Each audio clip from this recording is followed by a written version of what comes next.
সময় দুপুর 2:30। স্থান শাহবাগ মোড়, ঢাকা। রাজধানীর শাহবাগ চত্বর এখন এক উত্তপ্ত আগ্নেয়গিরি। কিছুক্ষণ আগের শান্ত পরিবেশ মুহূর্তেই রণক্ষেত্রে পরিণত হয়েছে। শাহবাগ থানার ঠিক সামনেই মুখোমুখি অবস্থানে রয়েছে ছাত্রদল ও ছাত্র শিবিরের নেতাকর্মীরা।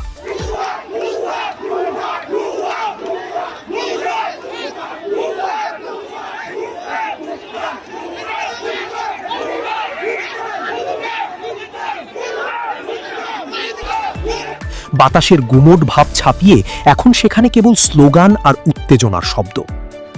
হামলার সূত্রপাত ও উত্তেজনা।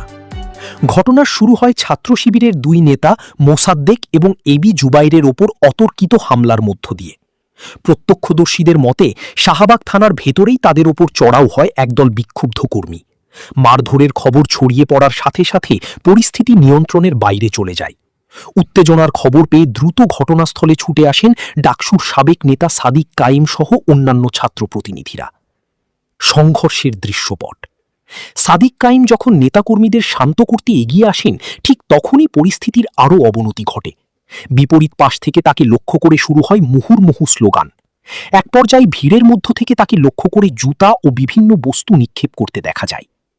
ক্যামেরার ফ্রেমে ধরা পড়ছে এক বিশৃঙ্খল চিত্র। একদিকে স্লোগান, অন্যদিকে ধাওয়া পাল্টা ধাওয়া। উপস্থিত সাধারণ মানুষ দিকবিদিক ছুটছে। স্বেচ্ছাসেবীরা বারবার চিৎকার করে বলছেন, ভাই আপনারা একটু পিছান, সাইড দিন, লাইন ধরে পেছনে যান। বিশৃঙ্খলা ও মোবাইল ছিনতাইয়ের চেষ্টা। ভিড়ের মধ্যে বিশৃঙ্খলা সৃষ্টি করতে একদল সক্রিয় হয়ে উঠেছে।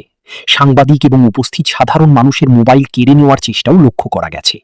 এক কর্মীকে উচ্চস্বরে সতর্ক করতে শোনা যায়, এই সামনের দিকে যান, মোবাইল নিতে না পারে কেউ। বর্তমান অবস্থা। বর্তমানে শাহবাগ এলাকায় থমথমে পরিস্থিতি বিরাজ করছে। ছাত্রদলের নেতাকর্মীরা এখনও সেখানে অবস্থান নিয়ে স্লোগান দিচ্ছেন। অন্যদিকে সাদিক কাইম সহ অন্যান্য নেতারা থানার সামনে নিজেদের অবস্থান ধরে